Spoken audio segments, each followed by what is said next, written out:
आदरणीय माननीय सांसद महोदय उद्योग घराने के लोगों के साथ गिरिडीह में बैठे हैं। विषय प्रदूषण था, लेकिन मेरा मानना है ये विषय प्रदूषण ना होकर कहीं न कहीं आगामी लोकसभा का चंदा फंडिंग का विषय होगा, क्योंकि आप सभी लेकिन कहीं न कहीं हमारे वर्तमान सांसद की बात करें या पूर्व सांसद की बात करें, ये लोग केवल कॉर्पोरेट घरानों के लिए फिट बैठे। देखिए, आज अगर माननीय सांसद को उनकी याद आई है, तो इसका कारण यही है, वो कारण पॉल्यूशन ना होकर वो कारण चुनावी फंडिंग का होगा, जिस कारण वो बैठक हुई। अगर हम किसी सीट से चुनाव लड़ेंगे, तो उसी सीट से लड़ेंगे जो मेरा क्षेत्र है। धनबाद भी जाएँगे, तो धनबाद में भी कुल वोटर की संख्या अच्छी खासी है। गिरिडीह के उस साइड में जाएँगे, तो हजारीबाग है, वहाँ भी कुल वोटर की संख्या अच्छी खासी है। देखिए, वो विषय वो नहीं है। कोई भी प्रत्याशी जो उतरता है, वो उसी लोकसभा में उतरता है जिस लोकसभा का वो हो। गिरिडीह लोकसभा के अंतर्गत जिसका पुरखेनी गाँव है, पुरखेनी परंपरा है, पुरखेनी परिवार है, मुझे लगता है शायद हम ये पहला शख्स होंगे जो इस गिरिडीह लोकसभा में एक मजबूत प्रत्याशी के रूप पर, और अगर जीत जाते हैं तो, क्योंकि अगर आप जोहार, नमस्कार, आदाब। इस वक्त मेरे सामने जो शख्स मौजूद है वो किसी पहचान के मोहताज नहीं है। भाषा और खतियान की लड़ाई जब चल रही थी तो एक नाम बहुत तेजी से सामने आया था, वह नाम है टाइगर जयराम महतो।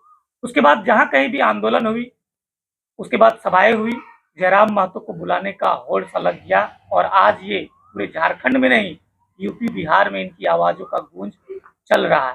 तो आज मेरे सामने स्क्रीन पर मौजूद है, आइए इनसे आपको रूबरू करवाते हैं और मिलाते हैं। सबसे पहले जोहार आपको। जोहार आप दोनों पत्रकार बंधुओं को, हमारी ओर से झारखंडी जोहार।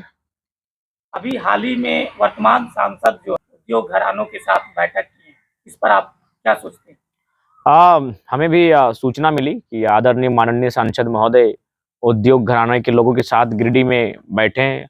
विषय प्रदूषण था, लेकिन मेरा मानना है ये विषय प्रदूषण ना होकर कहीं न कहीं आगामी लोकसभा का चंदा फंडिंग का विषय होगा, क्योंकि आप सभी जानते हैं अगर प्रदूषण का ही विषय था, तो आज जब चुनाव उनका 5 साल का कार्यकाल खत्म होने को है, तब माननीयों को इस विषय की याद आई है।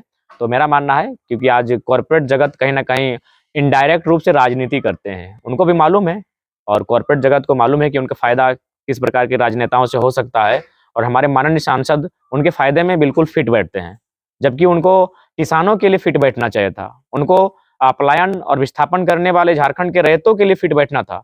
लेकिन कहीं न कहीं हमारे वर्तमान सांसद की बात करें या पूर्व सांसद की बात करें, ये लोग केवल कॉर्पोरेट घरानों के लिए फिट बैठे। देखिए, कॉर्पोरेट जगत से हमारी कोई शत्रुता नहीं है, वे भी इस मिट्टी के, इस राज्य के, इस देश के नागरिक हैं। लेकिन मेरा मानना है कि राजनेता केवल उन्हीं को पूछेंगे, उन्हीं को पूजेंगे, तो ये लोकतांत्रिक व्यवस्था के लिए कतई उचित नहीं है। इसलिए मेरा मानना है, आज अगर माननीय सांसद को उनकी याद आई है, तो इसका कारण यही है, वो कारण पॉल्यूशन ना होकर वो कारण चुनावी फंडिंग का होगा, जिस कारण वो बैठक हुई थी। गिरिडीह लोकसभा से आप चुनाव लड़ेंगे, ये बिगुल फूक चुके हैं, तो आपने गिरिडीह लोकसभा क्यों चुना? क्यों गिरिडीह? देखिए, सबसे पहली बात, यदि आप किसी चुनाव में लड़ते हैं, तो मान के चलिए आप क्या चाहते हैं कि जमाना वोट दे ही दे, लेकिन मेरा पहला वोट मैं खुद को दूं। तो गिरिडीह लोकसभा के अंतर्गत ही वोटर जो लिस्ट है उसमें मेरा नाम है। गिरिडीह मेरा होम, गिरिडीह मेरा गढ़, गिरिडीह मेरा घर।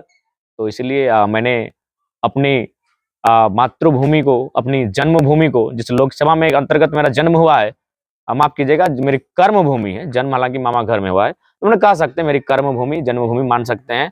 तो यहाँ मैंने अपना चुनावी बिगुल फूकने का कार्य किया है, और यहीं से, और सबसे खासियत है कि मैं मिट्टी की बात करता हूँ, और मिट्टी की लड़ाई मैं चाहता हूँ कि उस मिट्टी से ही लड़ी जाए जहाँ के परिवेश में मैं बढ़ा हूँ, पला हूँ, जहाँ मेरे गांव का खेत खलिहान आता है। उसके बाद तो राज्य का नेतृत्व करना ही करना है।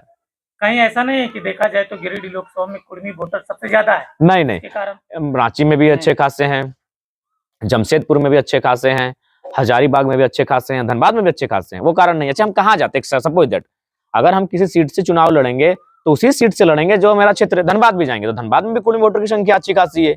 गिरिडीह के उस साइड में जाएंगे, तो हजारीबाग है, वहां भी कुल वोटर की संख्या अच्छी खासी है। देखिए, वो विषय वो नहीं है। कोई भी प्रत्याशी जो उतरता है, वो उसी लोकसभा में उतरता है जिस लोकसभा का वो हो। तो ये मेरा लोकसभा है, इसलिए इसमें किंतु परंतु भ्रम की बातें, इधर उधर की बातें ना करने के बजाय केवल आप इस बात को फोकस करें कि ये मेरा जन्म का लोकसभा है, ये मेरे कर्म का लोकसभा है, ये मेरे पिताजी का लोकसभा है, ये मेरे दादाजी का लोकसभा है। उसी लोकसभा से जयराम महतो आया है। जिस तरह से देखा जाए तो जितने भी 75 साल में विधायक सांसद हुए, कभी किसी ने ऐलान नहीं किया कि हम अपना वेतन का 25% डोनेट कर देंगे, पर आप नहीं, 25 रखेंगे, 75 डोनेट करेंगे। हाँ। बिल्कुल अड़ीग हैं, और मैं वचनबद्ध होकर कहता हूं, आप तमाम मीडिया बंधुओं के सामने कहता हूं कि जब 1 तारीख आएगी, जब मेरा वेतन मेरे अकाउंट में चढ़ जाएगा, आप मीडियाओं को मैं बुलाऊंगा। जिस प्रकार आज हम लोग कुर्सी में बैठे हैं, हमारे बगल में हमारे बड़ी उपाध्यक्ष, हमारे केंद्र सचिव बैठे हैं, ठीक उसी प्रकार हमारा एक पैनल होगा। हम इधर बैठेंगे और उधर मीडिया के बंधु बैठेंगे और ठीक बगल में जिनको वो डोनेशन हम लोग देंगे, यानी आपके सामने ये हम अपना बैंक अकाउंट इस प्रकार खोल के दिखाएंगे कि देखिए इस महीने का तारीख, ये देखिए बगल में कहाँ से आया है, ये पेमेंट मेरा एंट्री हो चुका है। यदि चेक होगा तो चेक काट के देंगे, यदि फोन पे होगा तो फोन पे से देंगे, या फिर जो भी माध्यम होगा उस माध्यम से बिल्कुल ऑन दी स्पॉट दिया जाएगा। जयराम जी, अगर राजनेता की बात करें तो उसके दिमाग में आता है कि वो कुर्ता पैजामा पहनते हैं और आप हमेशा से कहते आए हैं कि हम राजनीति में बदलाव लाएंगे। क्या आपकी जो वेशभूषा है, आप एक जैसे कह सकते हैं एक साधारण जो लोग पहनते हैं वो पहनावा में, तो इसको आप किस रूप में देख रहे हैं? देखिए, सबसे पहली बात है कस्टम और कल्चर। कस्टम यानी बाहर का और कल्चर यानी इनर, और हमारा जो आसपास का वातावरण, जो हमारा संस्कृति है, जो हमारी परिस्थिति है, वो थोड़ा-सा इंसान का मन मुताबिक होना चाहिए। तो मेरा मानना है कि जो हमारा कस्टम है, वो कहीं न कहीं दिखावे के लिए नहीं होना चाहिए। हमारा जो कल्चर है, वो दिखावे का नहीं होना चाहिए। वो इंटरनल हम कैसा मानते हैं उसको, और उस कस्टम को पढ़ने बाद इंटरनल फीलिंग्स हमारी क्या होती है। मान के चलिए हम बंडी पहन लिए, या फिर मान के चलिए हम नेताओं वाला परिधान पहन लिए, लेकिन मेरा इनर फीलिंग्स उसको सैटिस्फाइड नहीं करता है, तो फिर मेरा नहीं मानना है कि दुनिया को दिखाने के लिए अपने अपने कैरेक्टर से क्या समझौता क्यों करना। इसीलिए मेरा मानना है हम टी-शर्ट में अपने आप को कंफर्ट फील करते हैं, हम ट्राउज़र में अपने आप को कंफर्ट फील करते हैं, तो वही मेरा स्पोर्ट्स शू में अपने आप को कंफर्ट फील करते हैं, तो वही मेरा रहेगा। और बाकायदा सदन में भी अगर हमारी एंट्री होगी, तो मैंने स्पष्ट कहा, वो तो मैंने मीडिया के सामने कहा, उस दिन जो मेरा टी-शर्ट होगा वो मिस्टर चैंप्स वाला टी-शर्ट रहेगा, अगर हमारे सदन में हमारी एंट्री हुई तो। आप छात्र नेता रहे हैं, आंदोलनकारी रहे हैं और अब राजनीति में आप एंट्री ले लिए हैं, तो वर्तमान में अगर देखा जाए तो राजनीति को भारतीय राजनीति को अभी वर्तमान भारतीय राजनीति को किस रूप में देखते हैं? देखिए, थोड़ा-सा जब भारतीय राजनीति पर आप सवाल करेंगे, तो थोड़ा-सा मैं एक तर्क और एक दार्शनिक विचार और तथ्य के साथ अपनी बातों को रखना पसंद करूँगा, और उससे क्या है कि बहुत कुछ लोगों की भावनाओं को थोड़ा-सा आहत हो सकता है। देखिए, सबसे पहली बात, भारत एक लोकतांत्रिक देश है और लोकतंत्र की जो ढांचा है उसका सबको सम्मान करना चाहिए, क्योंकि लोकतंत्र के कारण ही आज सभी वर्गों को अवसर मिला है। नहीं तो जब राजतंत्र की व्यवस्था थी, सभी को मालूम है कि कुछ वर्गों को ही स्थान मिल पाता था। किसान कामगार वर्ग कहीं न कहीं हाशिए पर रहा करते थे अंग्रेजों के कालखंड में भी। तो भारत जब से एक प्रजातांत्रिक राष्ट्र के रूप में उभरा, एक गणराज्य के रूप में अपने आप को स्थापित किया, तो उस समय कहीं न कहीं इस देश में क्रांति आई कि एक सामान्य व्यक्ति अगर उसमें प्रतिभा है, तो आज देखिए श्रीमती द्रौपदी मुर्मू इस राष्ट्र की सर्वोच्च रहनुमा है। तो जहाँ तक अगर आज मैं देखूँ, तो चूँकि यार अब जब मैं आज की बात करूँ, तो इसका मतलब ये नहीं आप हमें 70 साल पहले जाके किसी से तुलना करवाइएगा। मैं जिस उम्र का हूँ, मैं जिस दौर का हूँ, उस दौर की मैं चर्चा करता हूँ। सबसे पहली बात, अगर आज मुझसे पूछा जाए, तो मैं तीसरे फ्रंट को देखना चाहूँगा, क्योंकि इंडिया जो वर्तमान में जानी जाएगी, वो कभी यूपीए के नाम से जानी जाती थी। एक बहुत बड़ा कार्यकाल उनका रहा, कामों का, कार्यों का उनका कार्यकाल जो रहा मिला-जुला रहा, और कुल उसके बाद 10 सालों का मोटा-मोटी कार्यकाल कंप्लीट होने वाला है, इसे हम लोग एनडीए कहते हैं। लेकिन वर्तमान की अगर आप बात करें, तो अगर आप प्रैक्टिकली सोचें और प्रैक्टिकली देखें, तो मुझे लगता है कि कहीं न कहीं एक राजपोशी की तैयारी चल रही है। इस बात से 30 से 35% लोगों को थोड़ा-सा आहत हो सकता है, लेकिन वे लोग भी प्रैक्टिकली सोचें कि आज आप चंडीगढ़ में मेयर का चुनाव देखें। लोकतंत्र का मतलब क्या है? आर्टिकल 19 कि आपको कहने की आज़ादी है। लेकिन आज देखिए व्यवस्थाएँ कैसी हो रही हैं, कि यदि आप बोल रहे हैं, प्रोटेस्ट कर रहे हैं, तो आप पे एफआईआर होगा। यदि आप विपक्ष के हैं, तो उसके मुख्यमंत्री ही क्यों ना हैं, आपको जेल में भर दिया जाएगा। तो ये लोकतंत्र के लिए शुभ संकेत नहीं है। तो मेरा मानना है कि इस राज्य में इस राष्ट्र में एक तीसरा फ्रंट मजबूती के साथ आए, वो कोई रहे।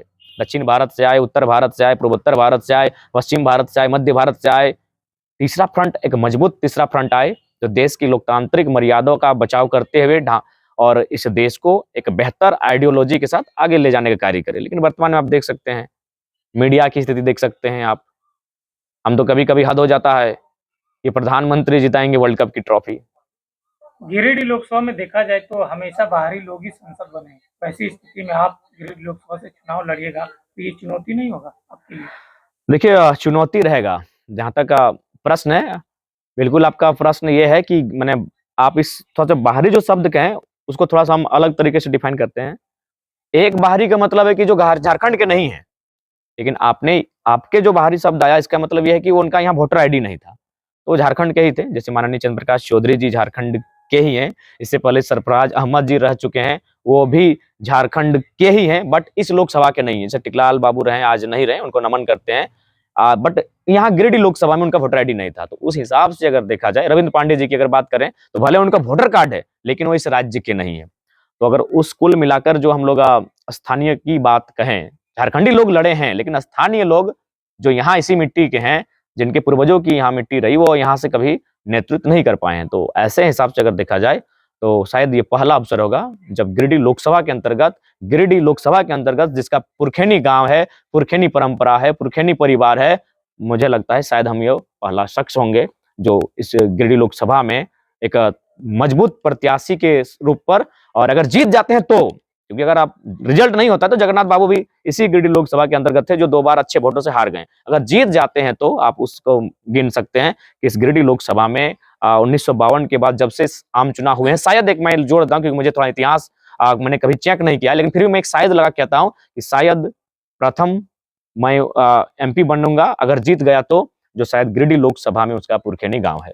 कोई देखा राम जाए- मंदिर के नाम से वोट मांगेगा तो कोई अभुआ आवास के नाम से। राम मातो किस मुद्दों को लेकर वोट मांगेगा? हाँ, हमारा मुद्दा होगा पलायन का, हमारा मुद्दा होगा विस्थापन का, हमारा मुद्दा होगा झारखंडियत का, और हमारा मुद्दा होगा बेरोजगारी का।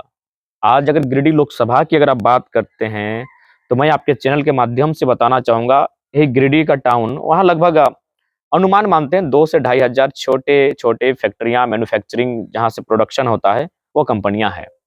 आप अगर माइन्स की बात करें तो आपका यहीं तेतुलमारी से माइन्स शुरू होता है गिरिडीह लोकसभा में, जिसमें आपका तेतुलमारी आता है, कुछ लोयाबाद साइड का पीछे साइड का हिस्सा आता है, टाटा सिजवा का हिस्सा आता है, बेलाटांड का हिस्सा आता है, फिर उधर आपका मुरलीडीह, छतरुटांड, महोदा साइड का हिस्सा आता है, वो बहुत बड़ा हिस्सा आता है।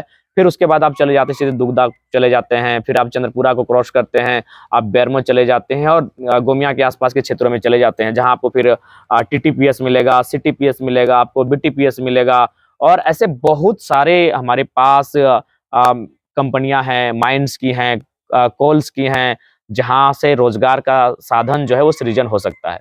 लेकिन हो नहीं पाने का कारण ये है कि चूंकि मैं 2 साल का मेरा अनुभव रहा, हमारे जो लीडर हैं उसमें आप एमपी, एमएलए पूर्व को भी इंक्लूडिंग कर सकते हैं, कुछ दबंग लोग इंक्लूडिंग कर सकते हैं, लगभग वहां से उनको 15-20 लाख रुपया चंदा जाता है।